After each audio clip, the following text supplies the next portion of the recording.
Она што СДСМ денеска го промовираше како голема и досега невидена мерка, веќе градот Скопје интензивно го применува.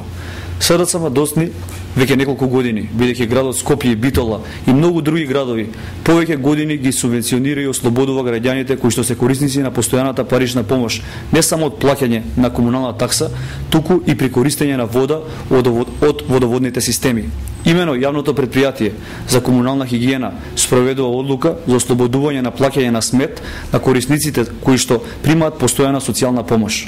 Исто така и јавното претпријатие за водовод и канализација Скопје овозможува мерка со која што сите корисници на социјална помош користат вода без надоместок.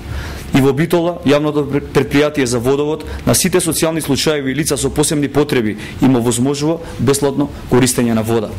Вакви слични активности спроведуваат многу други градови, каде градоначалниците се од редовите на ВМРО-ДПМНЕ. Но ова не е единственото кое што се прави од страна на ВМРО-ДПМНЕ за семејствата кои се корисници на социјална помош. Донесена и одлука за бесплатна легализација на дивоизградените објекти, како и отварање на СОС продавници, реализирање на план за енергетска сиромаштија со која што семејствата приматели на социјална помош добиваат субвенција за плаќање на електричната енергија.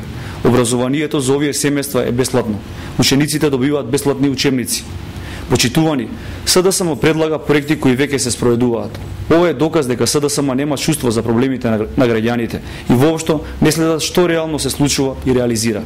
Денешната пресконференција на СДСМ, за жал, не е мотивирана од вистинската грижа за социјалните случаеви, туку од желбата за ефтин политички маркетинг во пресред на локалните избори. Искрено се надеваме и ги повикуваме во иднина оваа категорија на граѓани да не ја користат за дневно политички цели и маркетинг. Благодарам.